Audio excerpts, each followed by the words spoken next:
नमस्कार दोस्तों। इस वीडियो में हम लोग बात करेंगे मशीन्स के बारे में कि जब मशीन है तो इंसान का क्या काम। जनरली आप इस ना आपने कई बार ये डिबेट सुनी होगी। जब से एआई आया है, रोबोटिक्स आया है, कंप्यूटर आया है, तो बहुत सारे लोगों का ना जो रोज़गार था वो छिन गया।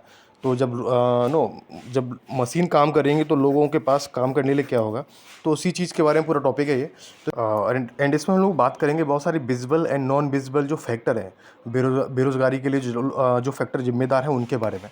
तो लेट्स स्टार्ट। पहले इसमें है कि भाई विजुअल कार्ड क्या है। देखो, विजुअल क्राइसिस जो बढ़ रही ना, मतलब इंडिया में ये चीज़ है देखो कि 80% जो यूथ है ना इंडिया में वो अनएम्प्लॉयड है, वो बेरोज़गार है। अब अगर किसी भी कंट्री में ना 80% लोग बेरोज़गार होंगे तो हमारा जो 2047 तक इंडिया को जो डेवलप कंट्री बनाने का जो सपना है ना, वो कहीं से भी पूरा होता दिखता नहीं है, चाहे कितनी भी प्लानिंग कर लो आप। क्योंकि जब यूथ ही काम नहीं करेगा तो फिर घर बैठेगा, तो फिर कंट्रीज़ के लिए इकोनॉमिक एक्टिविटी कैसे होंगी, कंट्री ग्रोथ और डेवलपमेंट के पाथ पे कैसे चलेगा।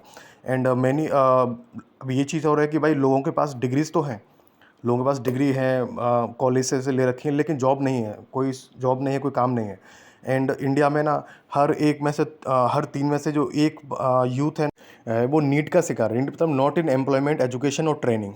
मतलब ये है कि इंडिया का 3 में से हर एक युवा ना, ना तो उसके पास कोई रोज़गार है, ना कोई काम है करने के लिए, ना उसके पास शिक्षा है, और ना ही ट्रेनिंग है। मतलब ना तो वो पढ़ाई कर रहा है, ना वो कोई ट्रेनिंग ले रहा है, ना ही वो कोई जॉब कर रहा है। तो ये चीज़ है, ये हालत है मतलब। और 2030 तक ये है कि भैया इंडिया को ना कम से कम 9 करोड़ जॉब चाहिए, नई जॉब। 90 मिलियन नई जॉब चाहिए इंडिया को। 90 मिलियन मतलब 9 crore. And irony of the fact ये है कि अभी जो ज़्यादातर जॉब्स एग्जिट करते हैं इंडिया में, उसमें से ऑलमोस्ट 60% जॉब तो होंगे नहीं आगे चल के। तो ये चीज़ है। और इनविजिबल क्राइसिस की बात की जाए तो ये चीज़ देखो कि इंडिया में जो जॉब है ना, अभी इस टाइम पे जो नेचर ऑफ जॉब है वो बदल रहा है। जैसे लोग पहले ट्रांसपोर्ट के लिए साइकिल यूज़ करते थे, घोड़ा गाड़ी यूज़ करते थे, अभी ना वो ट्रेन्स और अपने जो पर्सनल व्हीकल्स है, ऑटोमोबाइल्स वो है, उनमें लोग यूज़ कर रहे हैं। और एआई की वजह से, ऑटोमेशन की वजह से और डेटा रिप्लेसिंग की वजह से ना बहुत सारे जॉब है ना वो बदल रहे हैं, वो जा रहे हैं, ख़त्म हो रहे हैं। एंड कंसर्न इस बात का और बढ़ जाता है कि सिर्फ बात जॉब अवेलेबिलिटी की नहीं है कि भाई जॉब अवेलेबल नहीं है, लेकिन डिबेट इस बात की भी है कि जो मशीन है, क्या वो लोगों को रिप्लेस कर सकती है। जो ह्यूमन एफर्ट है, ह्यूमन वर्क है, ह्यूमन लेबर है, उसको रिप्लेस कर सकती है। Even skill jobs are not safe any more. और जो स्किल जॉब्स है ना, वो भी बहुत हद तक जॉब्स मतलब सेफ़ नहीं है, क्योंकि आप जॉब का नेचर बदल रहा है, तो आपको स्किल भी बदलनी पड़ेगी। मतलब हर 5 से 6 साल में आपको नई स्किल लानी पड़ेगी, क्योंकि जॉब्स डेली डेली बदल रहे हैं। एंड हुई सेफ इन एआई एरा। अभी बात समझने की ये है कि इस टाइम पे जो ऑटोमेशन के टाइम पे और रोबोटिक्स के टाइम पे, एआई के टाइम पे कौन सेफ है, किसकी जॉब सेफ है। तो भैया देखिए, लो skill jobs like plumber, barber, वो सेफ़ हैं। क्योंकि देखिए, आपको बाल काटने के लिए आप मशीन से बाल नहीं कटवा सकते, क्योंकि आपको बार-बार आपको वो सेट करना पड़ेगा। तो इसके लिए ना आपको बार्बर चाहिए, आपको नाई चाहिए। एंड उसी तरह आपको, आपका नल खराब हो गया, नल का खराब हो गया, तो उसके लिए आपको प्लम्बर चाहिए।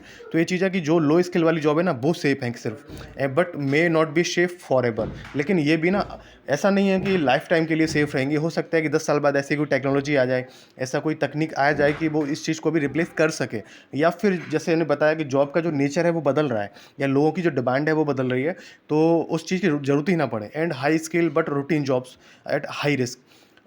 और बात यह है कि जो सबसे ज़्यादा हाई स्किल वाले जॉब है ना, और एंड जो लगातार हो रहे हैं, जिनकी लगातार ज़रूरत पड़ रही है, जो रूटीन बेसिस पे होते हैं, वो सबसे ज़्यादा मतलब रिस्क पे है। And data entry, designing, clerical works at risk. और जो डिज़ाइनिंग वाले जॉब हैं, क्लरिकल जॉब हैं, मोस्टली डेटा एंट्री वाले जॉब हैं, वो रिप्लेस हो जाएंगे, क्योंकि मशीन एनीवे उनका काम कर ही देगी। Only skill can give security, not job title. तो मतलब ये है कि आप अभी किस जॉब में हैं, अगर उस जॉब में बना रहना चाहते हो तो बना रहना चाहते हैं तो आपको अपनी स्किल है वो अपग्रेड करनी पड़ेगी। अब आपको हर 5 से 6 साल में अपनी स्किल को बदलना पड़ेगा, क्योंकि आपकी जॉब है ना वो लंबे समय तक सेफ नहीं रहने वाली। तो अगेन वही चीज़ है कि आपको लगातार ना अपनी जो स्किल है वो आपको बदलनी पड़ेगी। हर 2 से 3 साल में, 5 साल में आपकी इस स्किल को अपग्रेड करना पड़ेगा। एंड नई से नई चीज़ आपको, नए टूल्स आपको सीखने पड़ेंगे। जैसे कोडिंग, अभी इस टाइम पे बहुत सारी नई लैंग्वेजेस हैं, कोडिंग है, एआई नॉलेज है, चैट जीपीटी है। तो इस तरह की इन चीज़ों की नॉलेज आपको होनी चाहिए, क्योंकि स्टैटिक लर्निंग आपका जो करियर है उसको डुबो देगा। एंड अगर इसके बाद बात करें कि शिक्षा शिक्षा में किस तरह की रिफॉर्म चाहिए, स्कूल से ही मतलब क्या रिफॉर्म होनी चाहिए, तो not just engineer, everyone need AI literacy. मतलब ये इसमें ये है कि भैया सिर्फ जो इंजीनियर है, बीटेक कर रहे हैं, इंजीनियरिंग कर रहे हैं, उन्हीं को सिर्फ एआई की नॉलेज नहीं होनी चाहिए।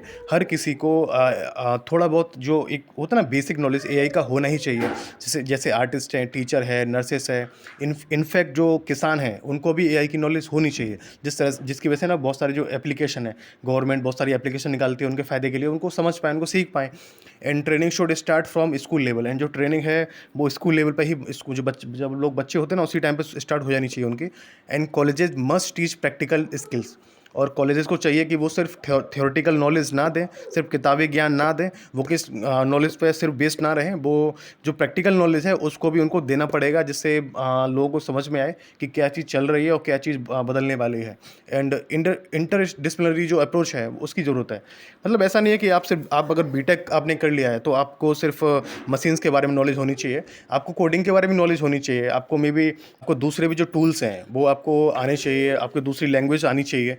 तो ये चीज़ है कि कहीं न कहीं वो आपका जो एक इंडस्ट्री है, उसमें आपको आपका करियर है, उसमें आपको बढ़ाएगा, आगे बढ़ाने की में हेल्प करेगा। अब इसके आगे ना जोसेफ जो ऑन्स है ना, वो अपना ह्यूमनिक्स मॉडल देते हैं। वो बोलते हैं भैया कि अगर आपको अपनी फ्यूचर में ना, भविष्य में भी अपनी जॉब है ना, वो सिक्योर रखनी है, तो इसके लिए आपको 3 चीज़ चाहिए। 3 तरह की स्किल आपके पास होनी चाहिए। एक तो टेक्नोलॉजी, आपको टेक्नोलॉजी के बारे में नॉलेज होनी चाहिए।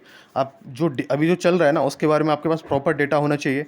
मतलब आपको डेटा की नॉलेज होनी चाहिए। एंड जो ह्यूमन है ना, ह्यूमन की नीड के बारे में आपको पता होना चाहिए कि आप जो ह्यूमन रिसोर्सेज का आप किस तरह से यूज़ कर सकते हो।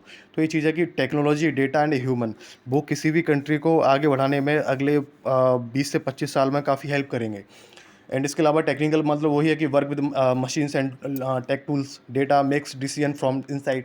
अगर आपको पास प्रॉपर डेटा होगा तो आप पता कर पाओगे कि अभी मार्केट में क्या चल रहा है, किस चीज़ की डिमांड है, एंड किस तरह से आप उस चीज़ से ओवरकम हो सकते हो।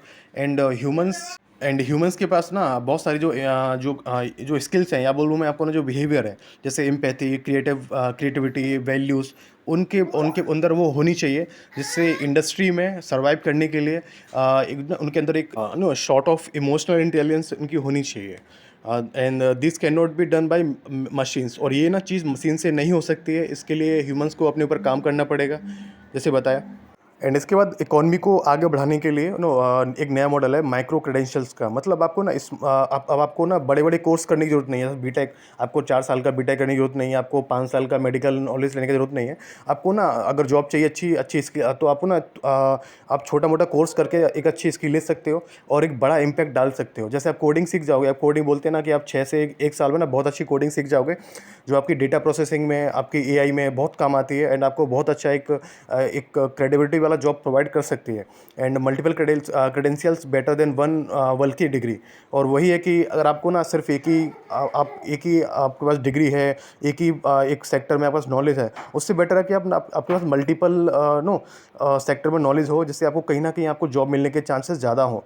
एंड स्पेशली लोगों को ना एटलीस्ट डेटा के मामले में और पॉलिसी के मामले में कोर्सेज कर लेनी चाहिए, उनके पास स्किल होनी चाहिए। इवन आर्ट स्टूडेंट, जो आर्ट के स्टूडेंट होते हैं उनके पास भी डेटा को अंडरस्टैंड करने की, डेटा प्रोसेसिंग, कोडिंग, इस तरह की जो नॉलेज है वो होनी चाहिए।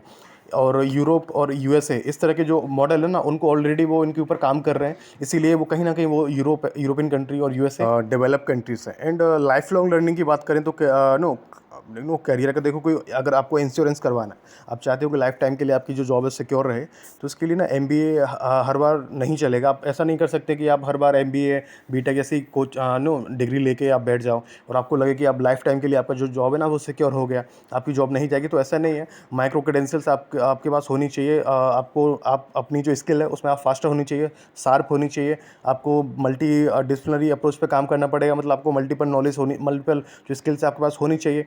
आपको हर 3 से 4 साल में, 2 साल में, 5 साल में अपनी जो स्किल्स हैं उसको अपग्रेड करना ही पड़ेगा। एंड लाइफ लॉन्ग एक चीज़ सीख जाओ आप कि लाइफ लॉन्ग कुछ ना कुछ सीखते रहो, क्योंकि अगर आप बैठ जाओगे तो रुका हुआ पानी भी सड़ जाता है। उसी तरह से ना आपको ना हर 2 से 3 साल में, 5 साल में अपनी जो स्किल्स है, लर्निंग है, उनको आपको बेटर करना पड़ेगा, अपग्रेड करना ही पड़ेगा, जिससे आपकी जो जॉब सिक्योरिटी वो बनी रहे। And learning never stop. आपकी जो सीखने की जो आदत है ना वो कभी रुकनी नहीं चाहिए। And so that is all for today. So thank you.